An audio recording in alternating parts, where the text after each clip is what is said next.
नमस्कार साथियों, आप सभी का स्वागत है एजुकेशन लाइन में। दोस्तों, अर्धवार्षिक परीक्षा 2023-24 कक्षा 8वीं के लिए हिंदी का पेपर है, वो यहाँ पे एक और पेपर है, वो आ चुका है। तो इस पेपर को भी हम देखने वाले हैं कि कक्षा 8 के जो एग्ज़ाम चल रहे हैं अभी अर्धवार्षिक परीक्षाओं के, तो हिंदी के कौन-कौन से प्रश्न हैं वो आपको पूछे जाने वाले हैं। ये पेपर दोस्तों नैतिक कुमार ने भेजा है हमें, और ये ज़िला गंगापुर यानी कि हमारा जो श्री गंगानगर है वहाँ का पेपर है। तो हो सकता है कि इसमें से कई प्रश्न है वो आपके भी आ सकते हैं, तो आपको एक बार इसको ज़रूर देख लेना है। बाकी आप भी अपने जो पेपर है हमें व्हाट्सअप कर सकते हैं, ये हमारा व्हाट्सअप नंबर है। ठीक है, ये हमारा व्हाट्सअप नंबर है, यहाँ पे आप भी अपना पेपर हमें सेंड कर सकते हैं। तो चलिए इसको देख लेते हैं। और इसके अलावा आपसे रिक्वेस्ट रहेगी दोस्तों, अगर आप चैनल पे पहली बार विजिट कर रहे हैं तो चैनल को सब्सक्राइब जरूर कर लेना। और कक्षा 8 के लिए अलग से बोर्ड परीक्षाओं की तैयारी के लिए व्हाट्सअप ग्रुप बना दिया है, उसका लिंक आपको डिस्क्रिप्शन बॉक्स में मिल जाएगा। तो आप अपने क्लास के ग्रुप में ज्वाइन हो सकते हैं। यहाँ पे देखिए पहला क्वेश्चन है, वर्ष पर्यंत बदलने वाली ऋतुओं में से किस ऋतु के लिए ऋतुराज शब्द का प्रयोग हुआ है? तो बिल्कुल यहाँ पे सही आंसर है वसंत ऋतु के लिए। ठीक है, चिड़िया जब घोंसला बनाती है तब वो अपनी चोंच से किस चीज़ को दबाकर ले जाती है? तो ये आप सभी जानते हैं कि घोंसला बनाने के लिए तिनके की आवश्यकता होती है। तो यहाँ पे ऑप्शन नंबर बी है वो आपको सही भरना था। मोहन चूड़ियाँ बेचने का कार्य करता है, तो मोहन का पेशा क्या हो जाएगा? मणिहारी। ठीक, ऑप्शन नंबर डी बिल्कुल सही आंसर है यहाँ पे। दूही दस का जो अर्थ है वो क्या हो जाएगा? मतलब दूही दिस का मतलब क्या आएगा? दसा दिशाओं में, दसों दिशाओं का मतलब चारों दिशाओं में उसी का मतलब एक तरीके से साम्राज्य था, उसी का राज था अपन कह सकते हैं। अब यहाँ पे देखिए आपको एक ऐसा प्रसंग करना है आपको। ये एक आपको क्या दिया गया है? पद्यांश।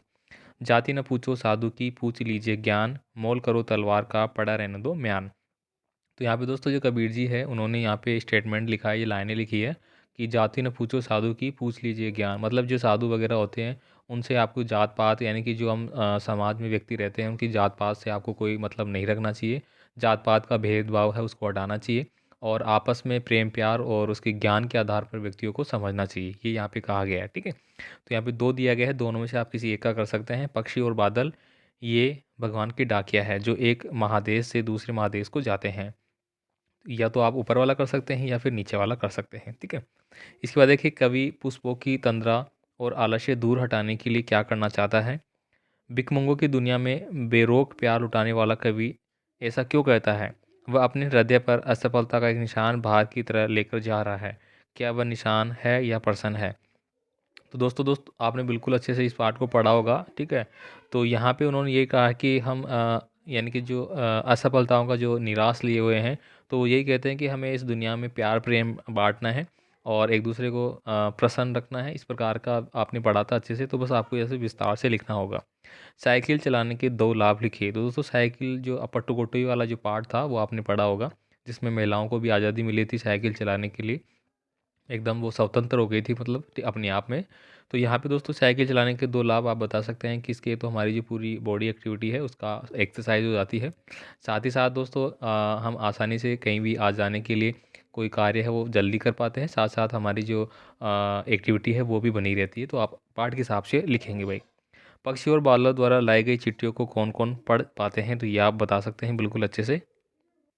नहीं, देखिए यहाँ पे है, यह कठिन समय नहीं है, ये बताने के लिए कविता में कौन कौन से प्रस्तुत किए गए हैं, कौन कौन सी चीज़ें प्रस्तुत की गई है, ये बताना पड़ेगा आपको।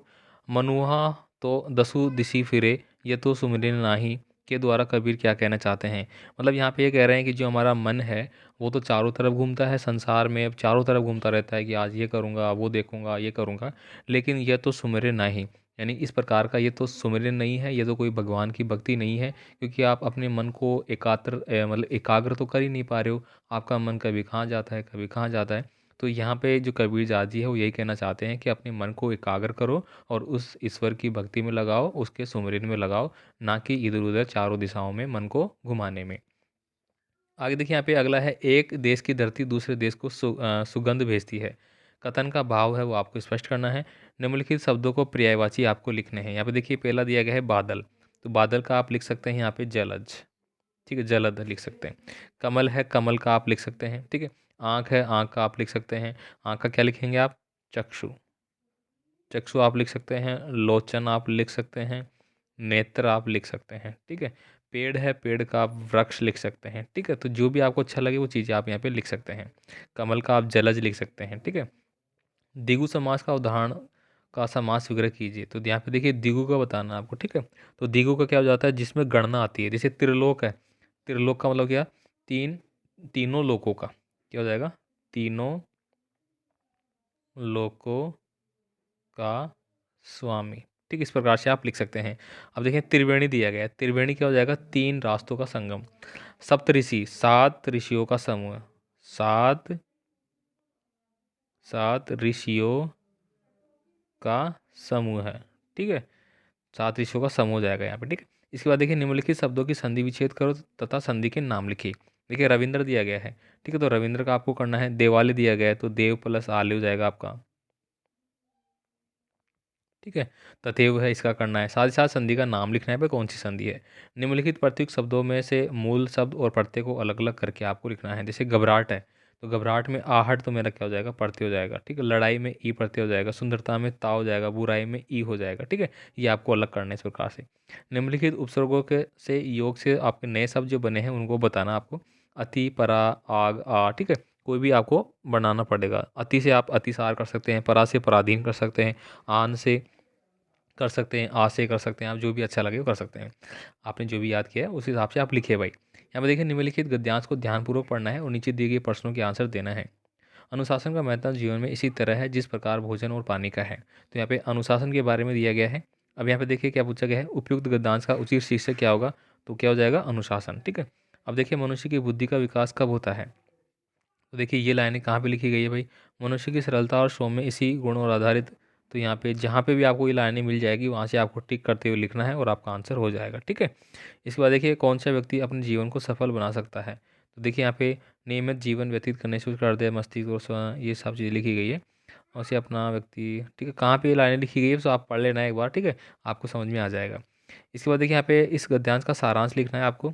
इसके बाद देखिए आप उदयपुर निवासी रमेश कक्षा 8 के छात्र हैं। अपने विद्यालय के प्रधानाध्यापक को शुल्क मुक्ति यानी कि आपको फीस माफ के लिए, किसके लिए? फीस माफ के लिए एक एप्लीकेशन लिखनी है। ठीक है, या फिर आप दूसरी कर सकते हैं कि आपको घूमने जाना है तो उसके लिए आपको अनुमति चाहिए आपके स्कूल से, तो उसके लिए आप लिख सकते हैं। दोनों में से आपको जो अच्छा लगे लिखिए।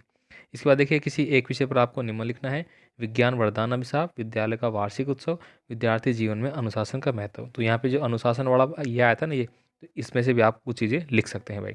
तो ये कक्षा 8 का हिंदी का जो पेपर था बिल्कुल लेटेस्ट मैंने बता दिया है। जिनका नहीं हुआ है देख लेना। बाकी मिलते हैं अगले वीडियो में। धन्यवाद।